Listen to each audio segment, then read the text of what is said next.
claro, ¿cierto? No es que sea fácil el perdón, muchas veces nosotros tenemos la razón para decir es que yo estoy ofendido con esta persona, pero realmente los perjudicados cuando no perdonamos, ¿quiénes somos?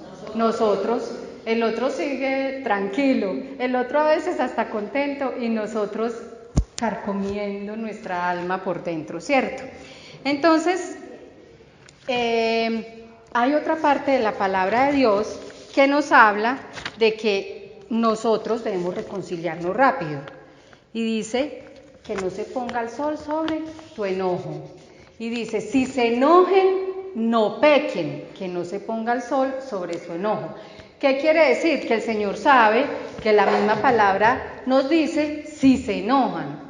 Creo que todos nos enojamos, ¿cierto? O sea, hay momentos en los que ya se nos agota la paciencia y nos enojamos, a veces con justa razón, otras no tan justa la razón, pero bueno, hay enojo.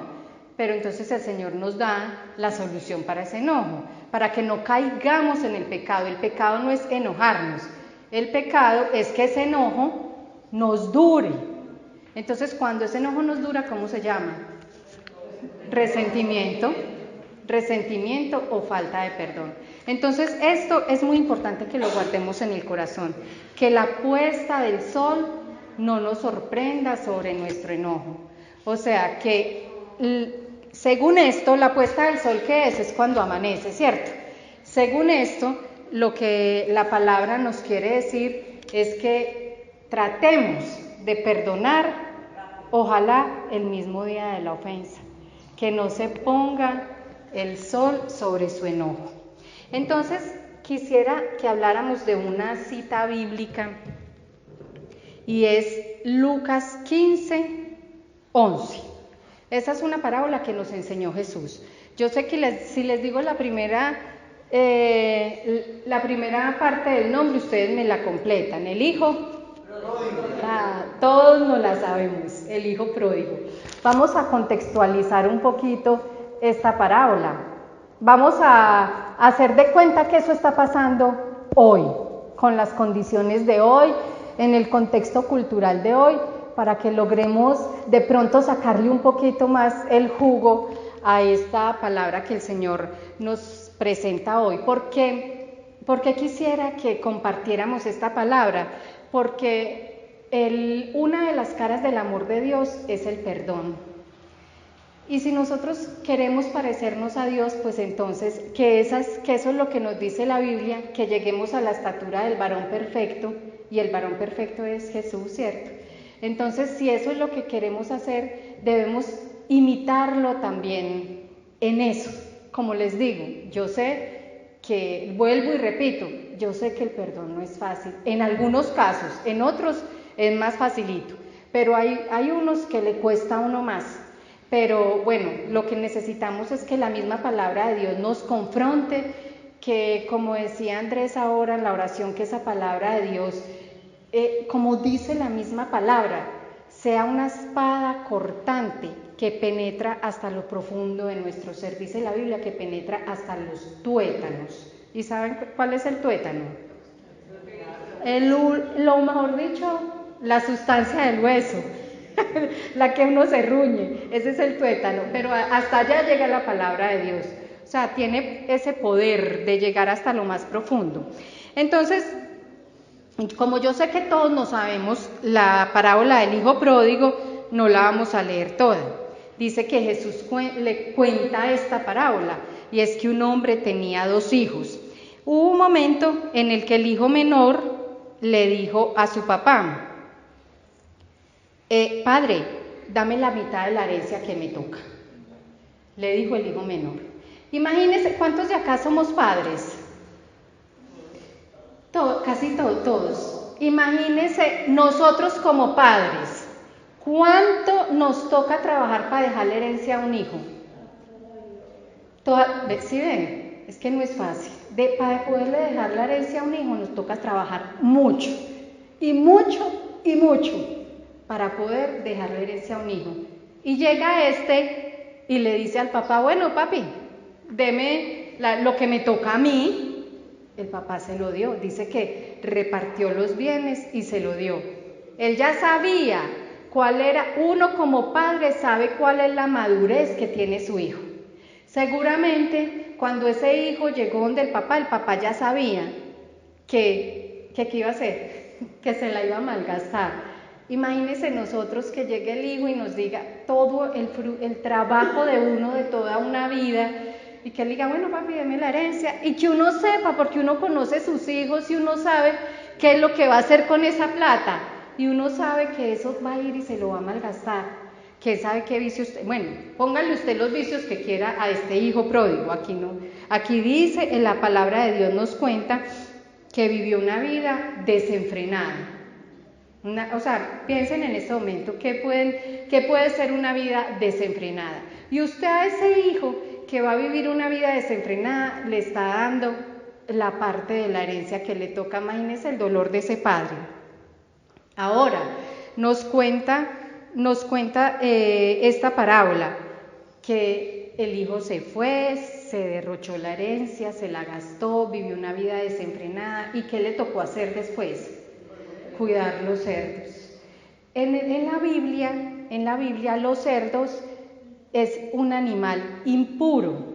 Desde el Antiguo Testamento, por allá en el Levítico, hay unas recomendaciones de lo que pueden comer o no pueden comer los judíos, y no pueden comer cerdo, y dice que el que coma cerdo queda impuro, casi pues como que maldito, ¿cierto? Queda impuro. O sea que trabajar con cerdos era caer en lo más bajo.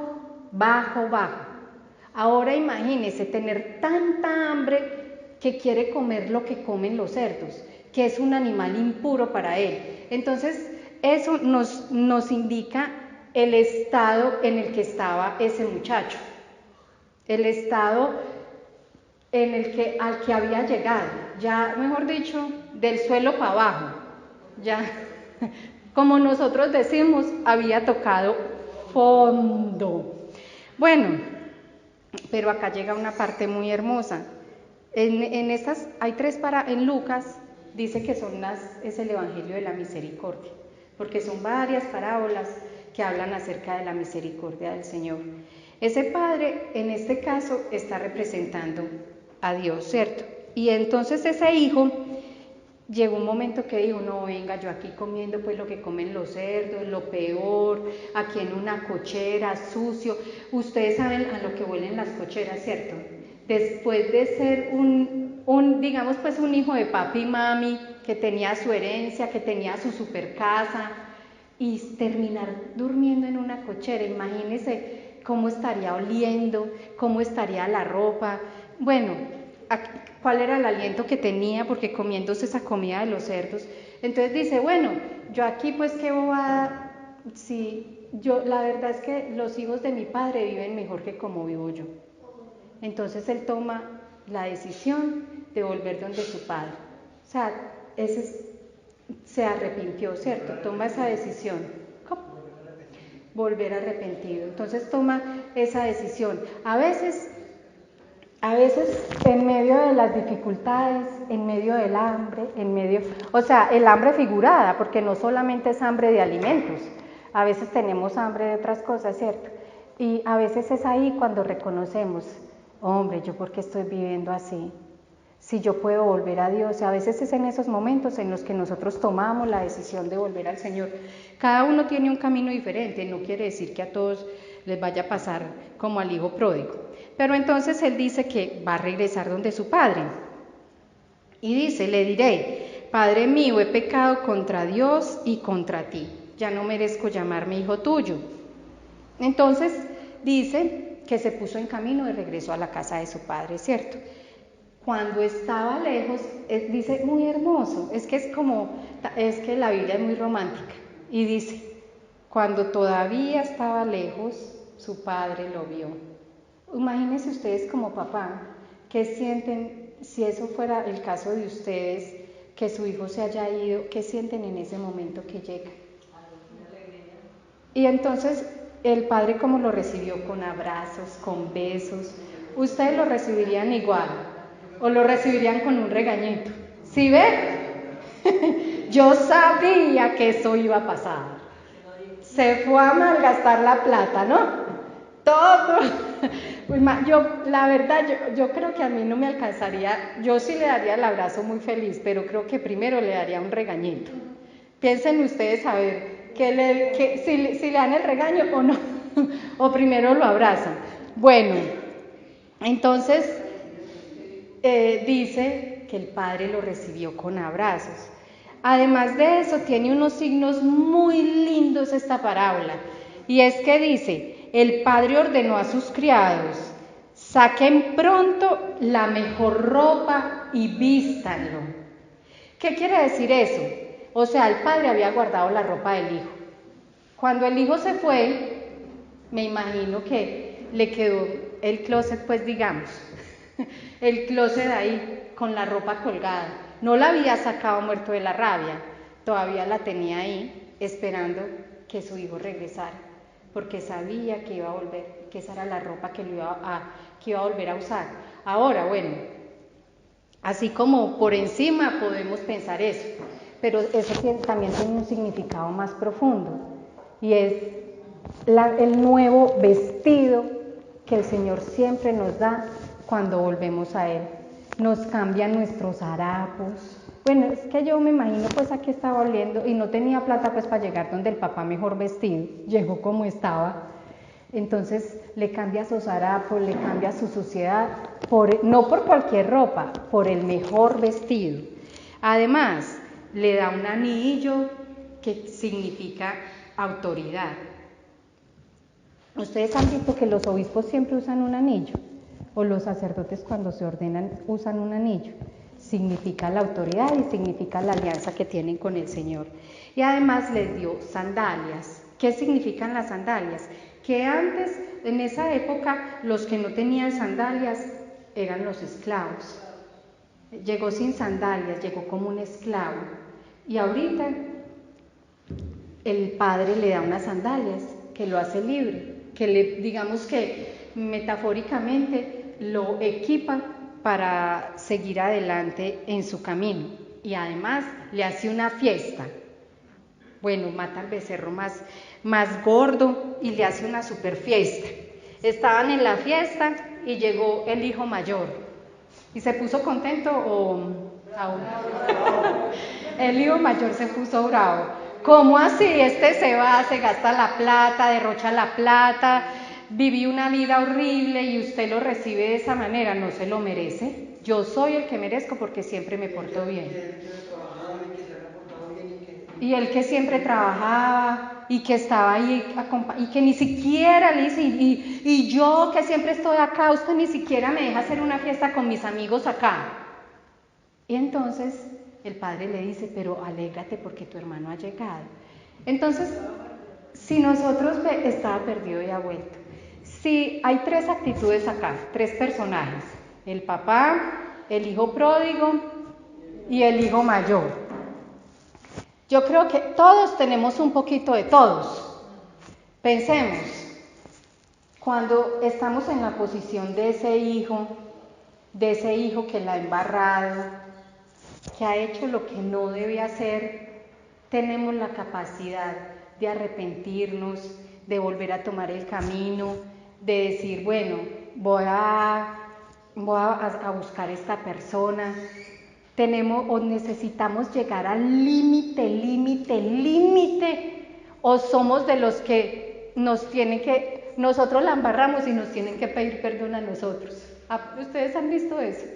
Encima de que las personas, encima de que la embarran, el otro le termina debiéndole a él y le tiene que pedir perdón para que se contente. Bueno, la otra actitud que tenemos, la actitud del Padre. Tenemos esa actitud del Padre para perdonar sin juzgar. No quiere decir que todo lo que los otros hagan esté bien hecho, no, de eso no se trata. Se trata de lo que en nuestro corazón hay. Logramos perdonar sin juzgar al otro. Logramos amar cuando nos piden perdón. Y la actitud del hijo. Yo pienso que a veces nosotros somos más como ese hijo mayor. Cuando pensamos, no merece el perdón de Dios. Esa persona no merece el perdón de nadie. Esa persona, casi que el hermano prefería que su hermano se muriera de hambre a que regresara y le hicieran una fiesta. Y muchas veces somos así nosotros también, así de fariseos. Nos da rabia, ¿cómo así? Y vean, el Señor es hermoso, el Señor es hermoso, y Él nos va a perdonar. Perdona al que la embarra de una manera y perdona al que la embarra de otra manera. Y si una persona que nos ha herido a nosotros profundamente se arrepiente y le pide perdón al Señor, el Señor lo va a perdonar. Entonces no podemos tampoco quedarnos a vivir en los mismos sentimientos de ese hermano mayor. O sea, esa es la reflexión que cada uno de nosotros tiene que hacer, cuál es su actitud frente al perdón y cuál es la actitud que quiere tener, que delante del Señor quisiera tener. Entonces, terminemos orando y entregándole al Señor todas esas faltas de perdón que hay en nuestro corazón.